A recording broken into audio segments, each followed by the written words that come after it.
Hello बच्चों, तो आओ प्रश्न को देखते हैं। एक चतुर्भुज के कोण 3:5:9:13 में है। इस चतुर्भुज के सभी कोण हमें ज्ञात करने हैं।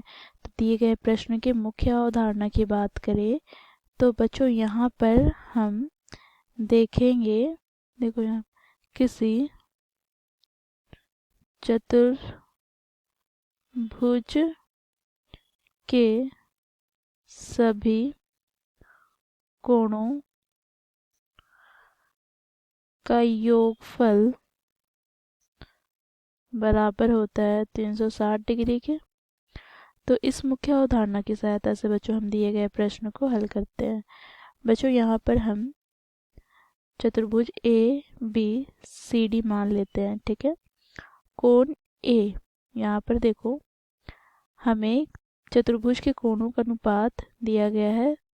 देखो कोण ए अनुपात कोण बी अनुपात कोण सी अनुपात कोण डी की बात करें तो बच्चों देखो यहाँ पर 3:5:9:13।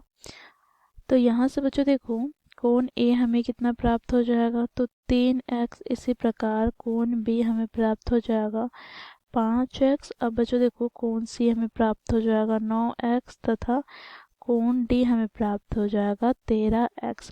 अब बच्चों क्योंकि हम लोगों ने मुख्य अवधारणा में देखा चतुर्भुज ए बी सी डी में कोणों का योग करें तो कोण ए प्लस कोण बी प्लस कोण सी प्लस कोण डी बराबर क्या होगा, तो 360 डिग्री। तो यहाँ से बच्चों देखो कोण ए क्या है, तो 3x प्लस कोण बी 5x प्लस कोण सी 9x प्लस कोण डी 13x बराबर 360 डिग्री। अब बच्चों इन मानों को हम जोड़ेंगे तो यहाँ से बच्चों देखो 5 + 3 8, 8 + 9 17, 17 + 3 20 + 10 30। तो यहाँ से हमें प्राप्त हो जाएगा 30x बराबर 360 डिग्री। तो यहाँ से बच्चों x बराबर हमें प्राप्त हो जाएगा 360/30। तो यहाँ से बच्चों देखो 0 से 0 कट जाएगा, तो 3 × 3 3 दूनी 6। तो यहाँ से बच्चों हमें x का मान प्राप्त हो गया 12 डिग्री, ठीक है।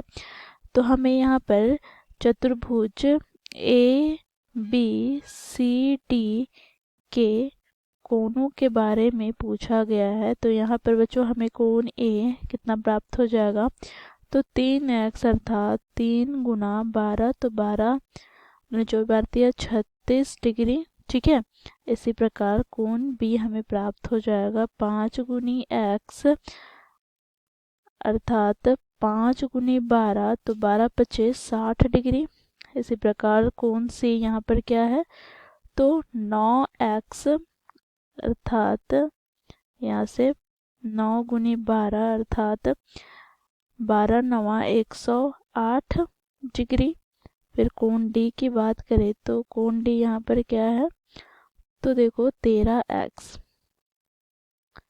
तो यहाँ से हमें प्राप्त हो जाएगा 13 × 12 अर्थात 12 × 36 का 3 हाथ में 12 × 12 और 3 15, तो 156 डिग्री।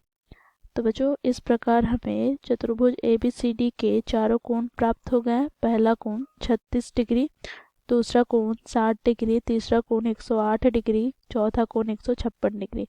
तो इस प्रकार बच्चों हम दिए गए प्रश्न को मुख्य अवधारणा की सहायता से हल किया। आशा करती हूँ आप लोगों को ये प्रश्न समझ में आया होगा। धन्यवाद।